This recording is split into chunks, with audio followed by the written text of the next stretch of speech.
we're going to present the Byzantine seminary today, some concrete information about the seminary, and then we've also invited one of our seminarians, Ivan, to give the student perspective and to discuss a little bit, share a little bit with us the experience of studying at the seminary.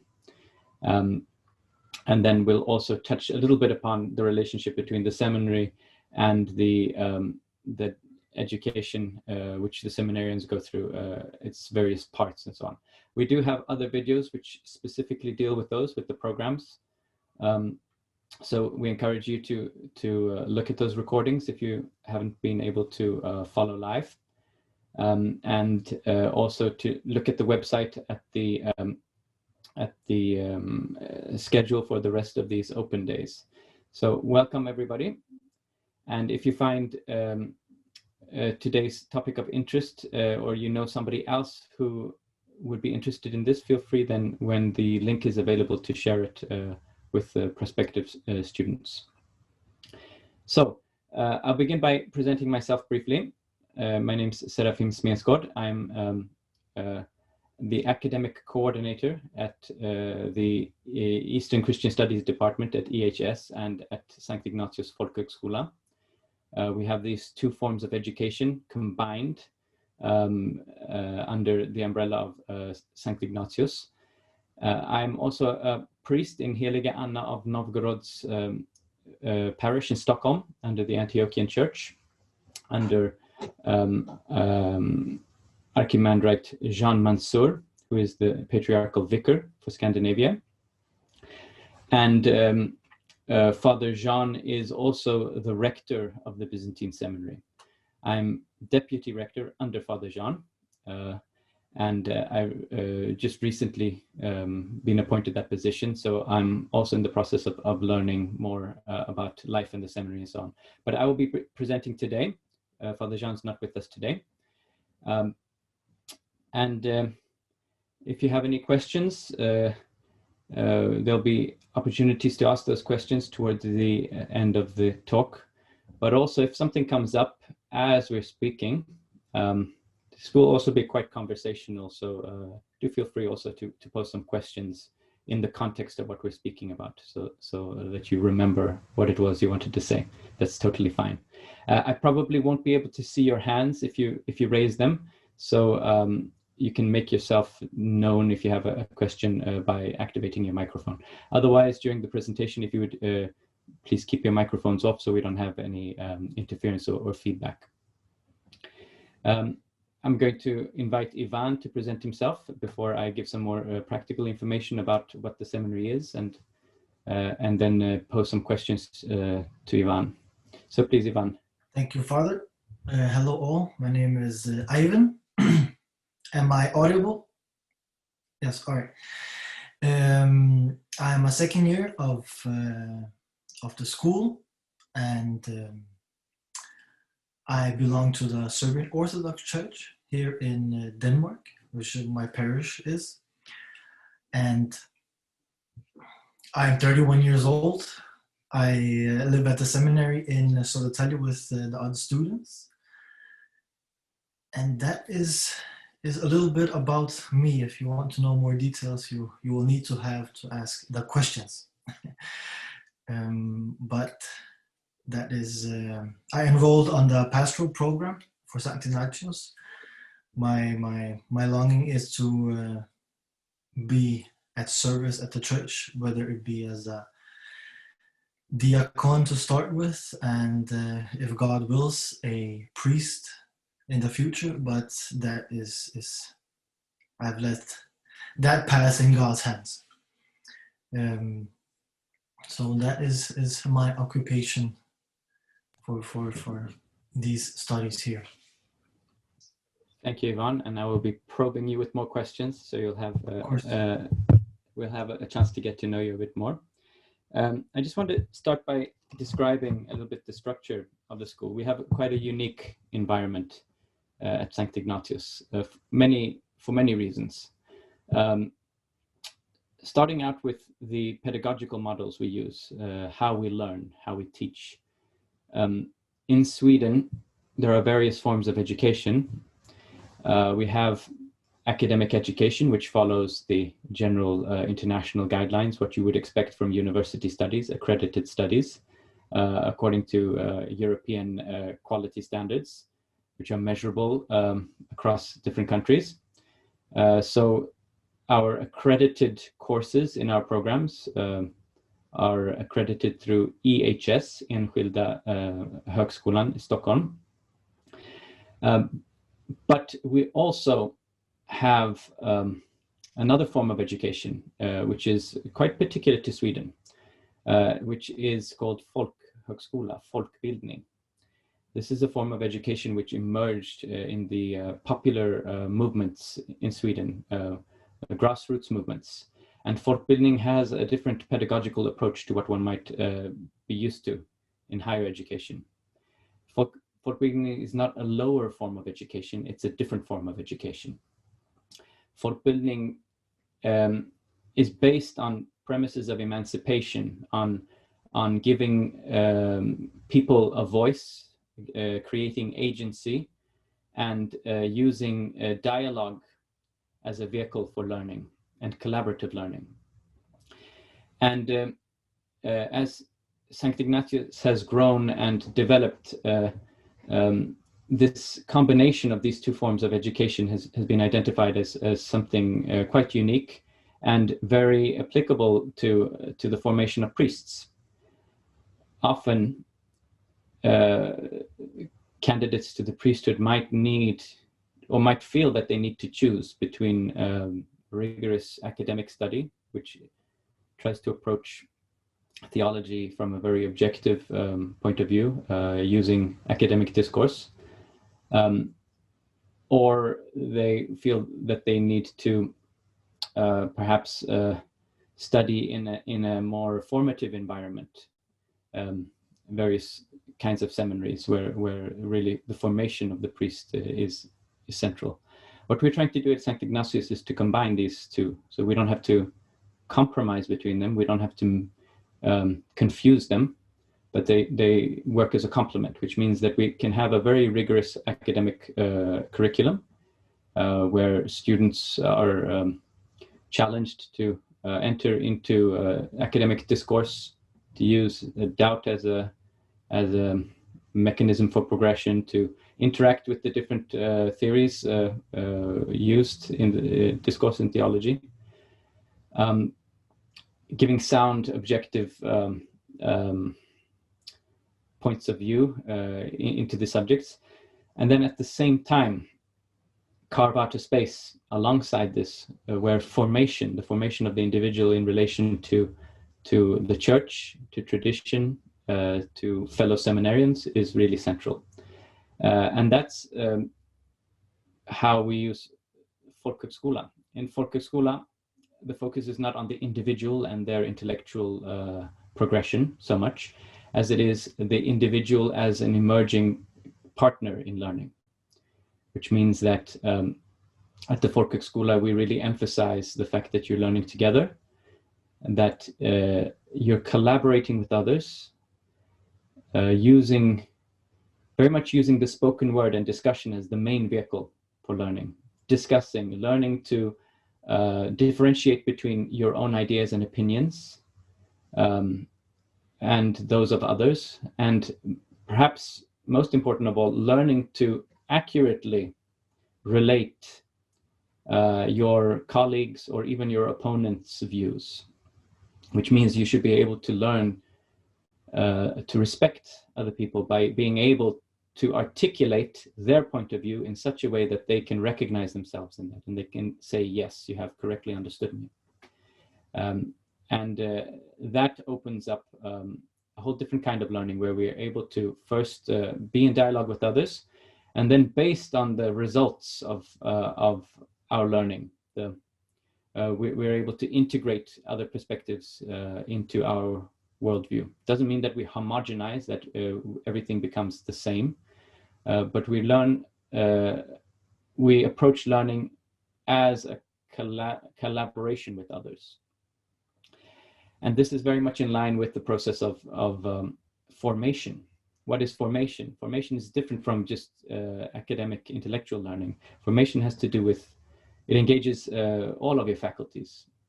It has to do with socialization. It has to do with learning skills and discovering things about yourself and about others, which will be important in your role as a servant leader in the church, or as informed laity in the church, which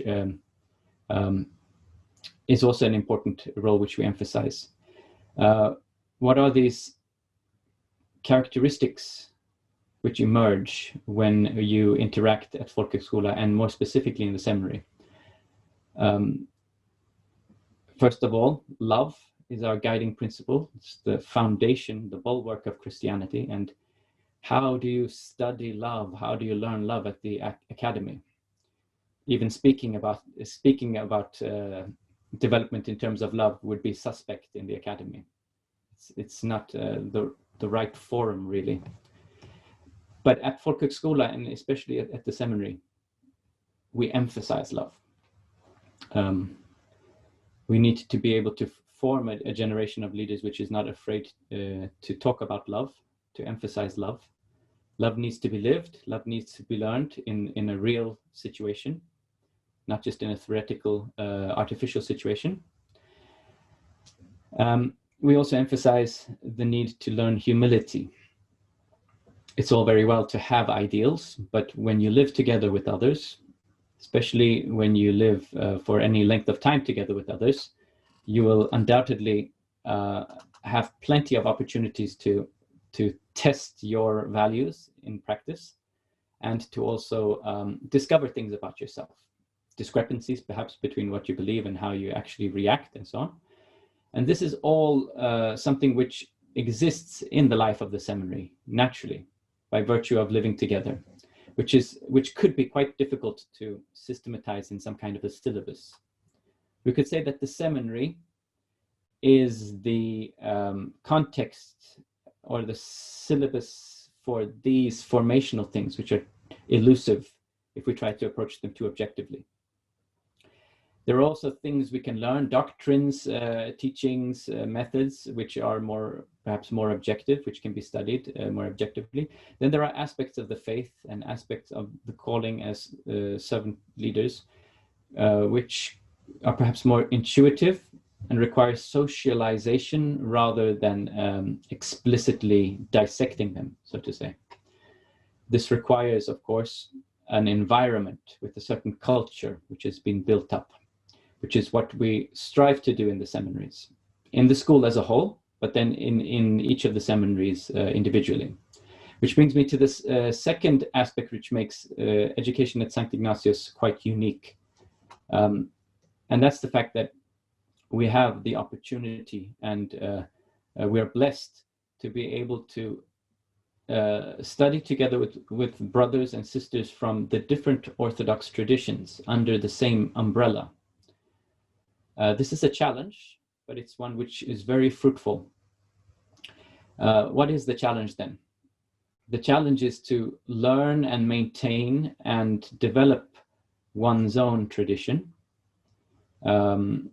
at the same time as one studies together with people from other traditions. We're not homogenizing traditions. We're not trying to create a mix of Orthodox traditions. We keep the traditions distinct. We need to learn, we need to be socialized into our own traditions if we're going to serve in our different churches. But at the same time, the opportunities which arise are those of our brotherly love, contact between teachers and students from different communities of faith. Also the opportunity to hear the perspective of the other articulated firsthand, not through secondary or tertiary sources, not through the telephone game where the message is distorted as it passes from one person to another, but we get to learn from each other firsthand and to respect each other, see similarities, understand and contextualize differences. And I think this is very unique. Anybody who is interested in the breadth of the Orthodox traditions, both Byzantine and Oriental, Sankt Ignatius provides a unique opportunity to study your own tradition while at the same time learning enough or a substantial amount of other people's other traditions at the same time. I'm going to invite Ivan to speak a little bit about life at the seminary. Of course, now we've had Corona, or in the middle of Corona, so we could say that at the moment, perhaps seminary life is not as representative as we would like it to be. But you have been with us for a while now, and you have lived 2 different locations now. So you can think back to your time at the Viksberg before Corona. There was a time before Corona, and tell us a little bit about what life in a seminary entails, like practically and socially. So we are entitled to form a Christian community within small parameters of students, and we are as well supervised. We were supervised by the Archimandrit Jean Mansour. And the life entailed of actually opening yourself spiritually in ways that it likewise challenges yourself, because if you're like me, who came to the faith rather late, might not be so experienced with what entails to be and live a life of prayer. So that is something that you can expect at every seminary, that the priest and the monks are the ones who are going to lead the life, to show you if you're not capable, but everyone is capable, but what your limits are and what your boundaries are, and how you can progress as a better Christian within the seminary. And your basic day starts off with morning prayer, and it can vary from 6:30 to 9, depending on how your school schedule looks like.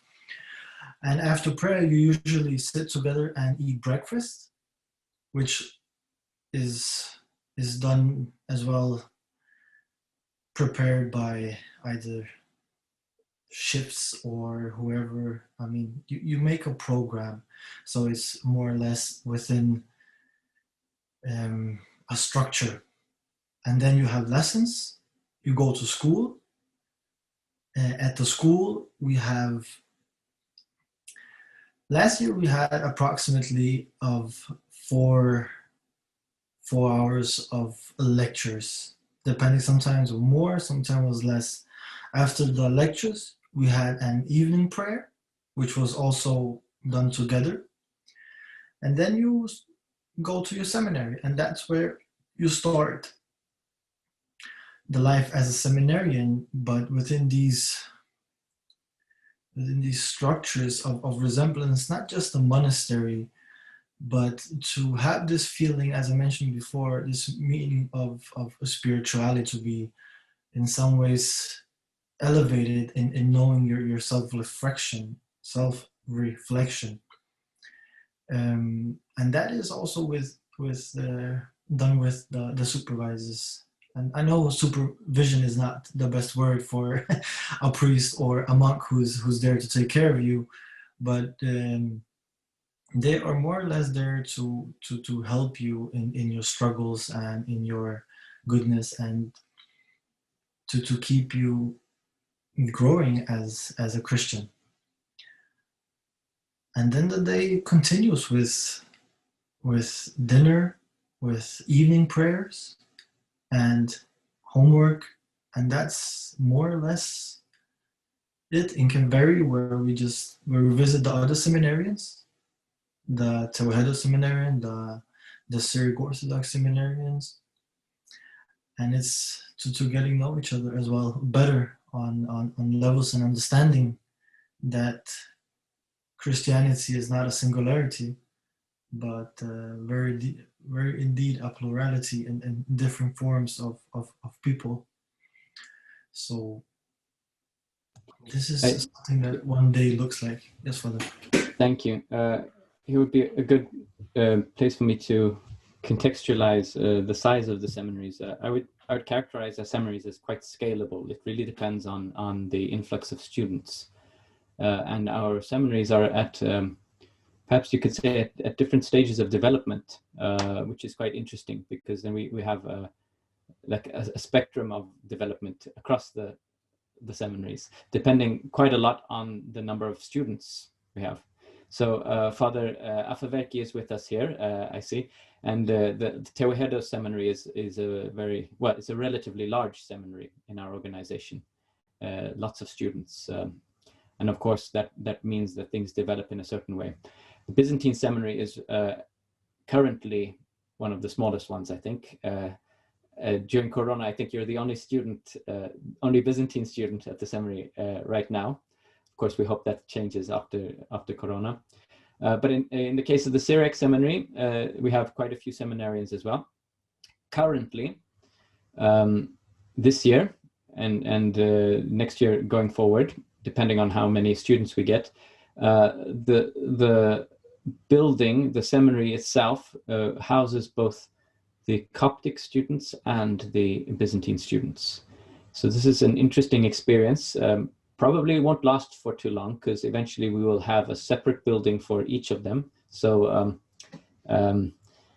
make use of this situation while it lasts, Ivan, studying together with your brothers from the other traditions. Previously, the seminary was located at Viksberg, outside of Södertälje, in a small manor house. No, not a small manor house, a big manor house outside of Södertälje. But now it will be moving into central Södertälje, house just on the outskirts of the core of the town.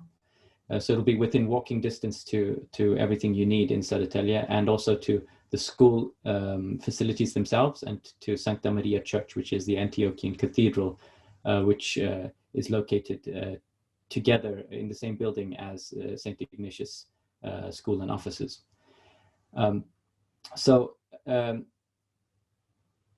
You might not be familiar with each other's traditions, but the prayer structure and the structure of the liturgies in the Coptic Church are quite similar to the Byzantine one. So of all the traditions to live in this, living in the same house, the Byzantine and the Coptic are most liturgically similar. So I'm wondering, given the current state where you have to kind of share the seminary, how did you navigate the different prayer rules of the different communities? Did you switch between the prayers which were said from the Agbia or the Orologion? Yes, it was from the Orologion mostly, and then we will have different days of prayers.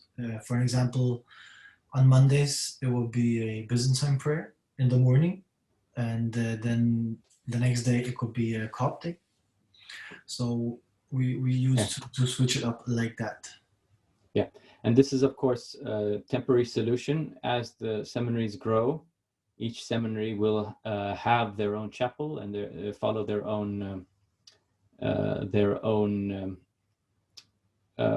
order of prayer. The Syriac Seminary has its own chapel in-house, the Tewahedo Seminary as well. The Byzantine Seminary, or the Byzantine Chapel, will actually be located at Sankta Maria Church. There's a chapel in the basement, on the basement level, underneath the cathedral, which will be used for the liturgical schooling and the practical liturgics next year, with an iconostasis, so that one's able to learn the different parts of the rites and rubrics.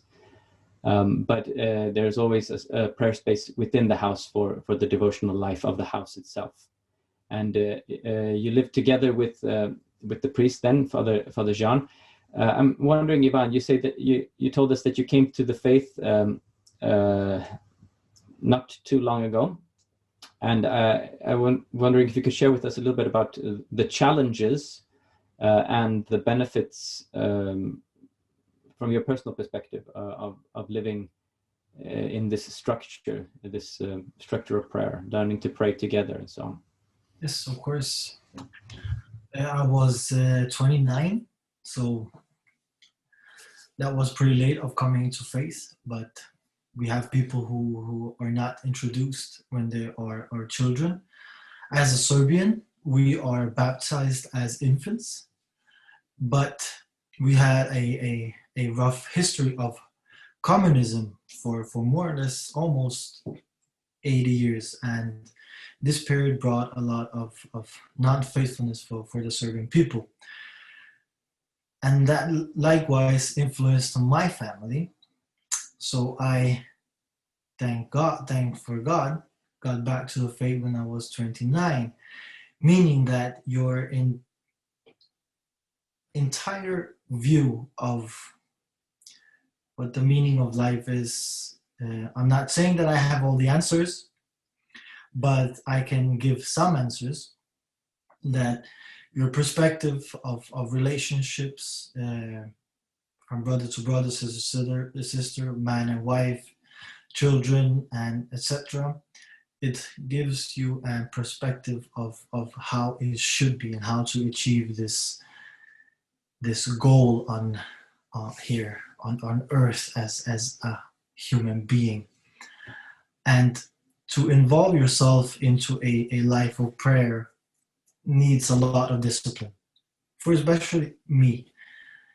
For some it will be easier, for some it will be harder, but it is something that needs to be trained, and it needs cautiousness as well, which is why we have these wonderful supervisors, I'm just going to call them supervisors again, who can guide your spiritual life towards a more perfected way, because it is a difficult path, but it is so much worth a path. And with our fathers here, we have Father Nikolai, Father Serafim, who can envision why and how this path is structured of walking a Christian life. It is a difficult life. But once you start walking it, you feel blessed, you feel elevated in some ways, because you are in a community with likewise same-minded people and with the same heart. So they are there and you are there, well, to make this road a little bit easier to walk. But Thank you. It requires discipline, and it requires yourself in some ways to limit yourself in ways, and open yourself in other ways as well. So we have a nice little test case here, or rather an opportunity to test some things here, because structure is good. It keeps us disciplined. If you're not a very disciplined person, then the fact that the community has decided to adopt a certain measure of discipline helps us.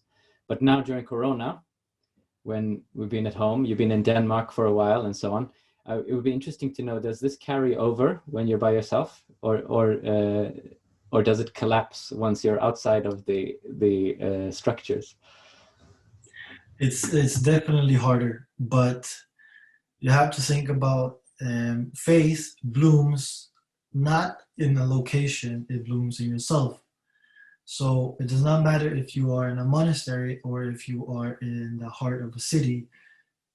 You have to keep on doing the disciplinary practices always, because as a Christian, we know the devil, he's just waiting for you to slip up and just leading you different paths.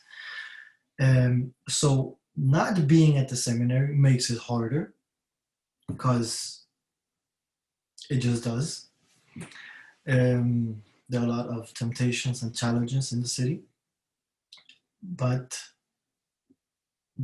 that pushes oneself to even have more tightly a narrow form of occupied, for example, prayers and going to the church and etc. So Okay. yes.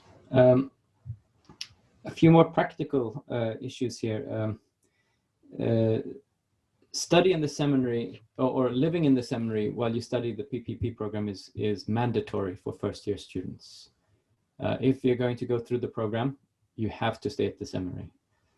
After that, year 2, 3, 4, it's not mandatory. It's recommended, or it's an option, and some people choose to do so, either because they have moved here from other countries to study, or because they find that the environment is very formative. Why do we require people to stay in the seminary during the first year? Because people need to be need to get to know themselves, and to test their ideals, and to participate in this formation, which is very difficult if you don't commit to it during at least 1 year. If it's very difficult for you to commit to living together for 1 year, then it's probably a signal that you should reevaluate your thinking in terms of your progression and so on. It's an investment. For some people, of course, it requires a lot of practical sacrifices, but seen in the perspective of a whole life of service after that, it's a relatively short period of time, but a very important one. You get to test yourself. You get to see what happens when you're actually have to live your values together with others, when you're challenged. If friction arises between brothers, or between supervisors and students and so on, these things are good. Friction's good. Problems are good, because they help us to get to know ourselves, get to know each other, and they provide us with an opportunity to actually work through them. And that's very much in line with Folkhögskolans pedagogy. We're not looking for complete consensus. We're looking for mutual understanding, which means it's okay to have different perspectives, but we need to learn to be able to discourse with each other, to live with those differences if they persist, and to also find ways of moving forward. If we're not challenged to live in community, then we also don't have those opportunities to discover those things or to develop them, and we're not really tested. Concerning the costs, staying at the seminary compared to other forms of student housing in Sweden is very affordable. The sum changes from year to year, so don't hold me to this, but as I've understood it, in the past, students have paid as little as 2,500 to be accommodated and fed at the seminary, and then as one progresses to the second, third year, depending on the exact house one's living in, opportunities to have one's own room or a bigger room arise, and then the cost might increase all the way up to 4,500. So there's a range there. For students coming on scholarship, often almost all costs are covered. You can find more information about details about how to apply for a scholarship and so on through the website, but cost should not be an obstacle if one's interested in studying at the seminary. The seminary itself, living in the seminary, is reserved for those who are studying to be priests or deacons within the church. But the seminary is also supposed to be the spiritual home for students connected to our programs, which means that even as a layman, or regardless if you're a man or a woman, you can have a connection to the seminary for your personal formation, for your the support you need going through a program, especially if you're going through an academic program and it's perhaps the first time you're confronted by questions which mean that you need to enter into discourses which you might not have been comfortable with before. Part of the progression is very much, it goes up and down. having to interact seriously with objective study of tradition and so on raises many questions which we need to work through on a personal level. And the university does not have a responsibility to guide you through that process. But at the seminary, we try to provide a context for you to work through those questions, not to protect you from discourse at the university, but to help you in your progression as you integrate different perspectives into your understanding, as you reorient and reorganize your thinking and your relationship to tradition, to your studies, to life in general. You shouldn't have to do that alone. And that's why the seminary is a place where we can discuss things. And that's very much in line with folkbildning as well. Folkbildning encourages the participant, the student, we call them participants in folkbildning, to be an active part in forming their education or their studies, to contribute perspectives and also to help guide the planning and so on. In the context of the seminary, that's expressed by the fact that you're responsible for the life of the seminary. You do your part in everything from daily chores to discussions about how you can develop the seminary and so on. But there are also some specific modules or some specific courses where this is perhaps emphasized a bit more. At the academy, we have the academic courses, which run through the different sources. They're predefined for the most part. Students have opportunities to comment and to influence the development of those courses. But at Folkhögskola, it's much more dynamic. The teacher is sensitive to the opinions and the questions and concerns that come up real time from the students, and is ready to adapt a lesson or a discussion based on that. We have regular seminary discussions. Right now they're online, but in normal times these would be almost campfire type discussions in the home, in the seminary, together, getting together, discussing practical things which turn up, working through issues maybe which have arisen during the week, but also just an opportunity to ask an experienced counselor like Father Jean about questions which come up, both personal and interpersonal questions about the faith, about life in general, and to have frank, open discussions in an environment where we built up respect, so we can ask these questions. We don't need to feel judged for asking a question which makes us maybe feel a little bit vulnerable. This might sound, of course, like an ideal coming from a teacher. So we have a few minutes left here.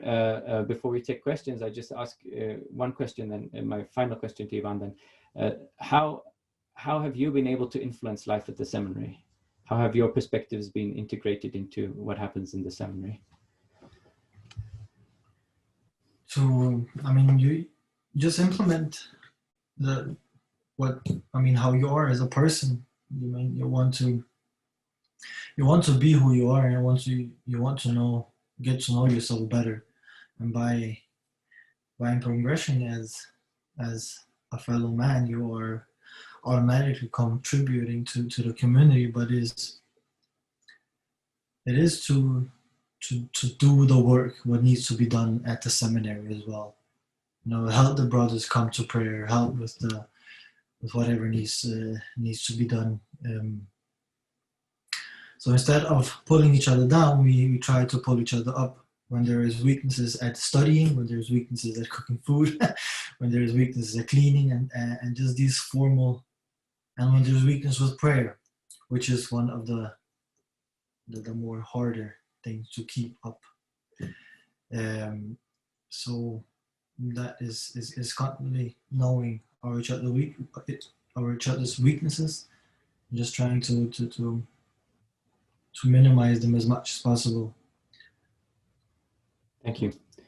Of course, the seminary is part of folkbildning, and then there's also the courses which the students from all the seminaries study together. And most of the parts of the formation of a priest which are not specifically academic, but which are more have to do with learning the liturgy, learning hymnology, learning church languages. We've chosen to put all of that within the framework of Folkhögskola, the things which we identify as more formative. Students on the Pastoral-pedagogical program study this as a complement to what they're already studying. It's quite intensive in the beginning. It's slightly more than full-time study. So you don't generally study your church languages as part of the accredited system. It doesn't mean that you're getting a less valid or less robust linguistic education or training, but that's connected to the seminary, because that's the context which it will be used in, the life of the seminary, the life of prayer, and the life of the liturgy. Okay, then I would thank you all for taking your time to join us live. It's always much easier to have a presentation if we actually have live guests, even though this is being recorded and will be shared. We lose that contact if we just upload a video. So we were very thankful that you're here, and also that you allow us to use this material for the benefit of others. And please, as we said, do share this information or information about our other courses with anybody who might be interested in. It's also possible to start studying individual courses at the university. You don't have to take the whole program. It's a good way of testing to see if this is something for you. And we also have a couple of independent programs which are not as long in iconology, theology of icon and Christian art, East and West, which are very interesting. So thank you so much for today, and a special thank you to you, Ivan.